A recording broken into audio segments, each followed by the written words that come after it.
Traffic ব্যবস্থার শৃঙ্খলা ফেরাতে সব সরকারকেই হিমশিম খেতে হচ্ছে। নানা ফর্মুলা প্রয়োগ করেও সফলতা মেলেনি। তবে নয়া সরকার ট্রাফিকের শৃঙ্খলা মানাতে নিয়েছে নয়া ব্যবস্থাপনা।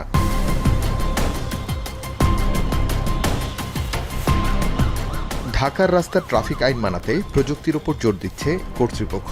রাজধানীর 10টি গুরুত্বপূর্ণ মোড়ে বসানো হয়েছে আধুনিক এআই ক্যামেরা। এই ক্যামেরা স্বয়ংক্রিয়ভাবে শনাক্ত করছে ট্রাফিক আইন ভঙ্গের ঘটনা।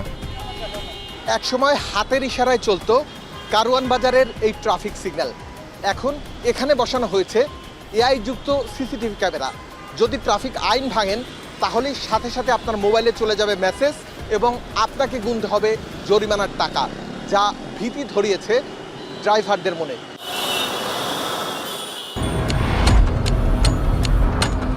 সিগন্যাল ভাঙা, জেব্রা ক্রসিং অমান্য ও উল্টো পথে গাড়ি চালানো সহ 6টি আইন ভাঙলে সাথে সাথে মামলার কাগজ মুঠোফোনে চলে যাবে গাড়ির মালিকের কাছে।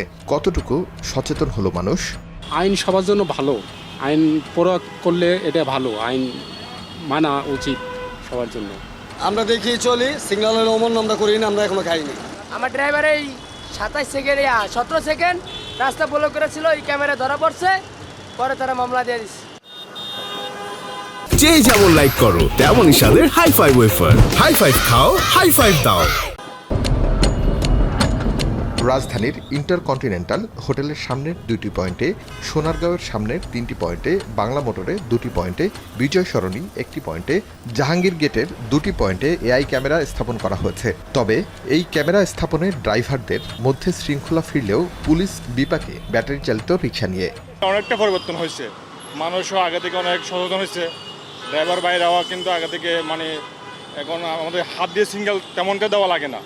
যারা এখানে নতুন তাদেরকে একটু বোঝানো লাগে যে এখানে ক্যামেরা বসানো হয়েছে, আপনারা একটু সতর্ক থাকবেন। ব্যাটারি চালিত রিক্সা তারা ভয় পাচ্ছে না, তারা কোনোভাবেই থামানো যাচ্ছে না। আর ড্রাইভারদের মানসিকতা কি আছে? প্রায় 90%ই পরিবর্তন হয়ে গেছে। সিগন্যাল বাতি জ্বলার সাথে সাথে তারা থেমে যায়। ধীরে ধীরে রাজধানীর সব সিগন্যাল পয়েন্টে এআই ক্যামেরার আওতায় আনা হবে বলে জানিয়েছে কর্তৃপক্ষ।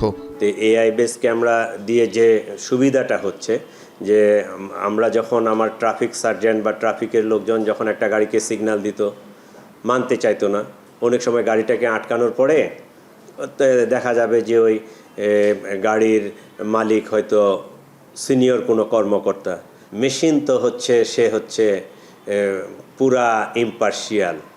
সে মামাকেও চেনে না, খালাকেও চেনে না, মন্ত্রী মিনিস্টার কাউকে চেনে না, সে চিনে অপরাধটা। প্রযুক্তি নির্ভর নজরদারি কতটা কার্যকর হবে সেটি সময় বলে দেবে। তবে আপাতত রাজধানীর সড়কে এআই ক্যামেরা আনছে নতুন শৃঙ্খলার স্বস্তি। আরিফ হোসেন, এখন, ঢাকা।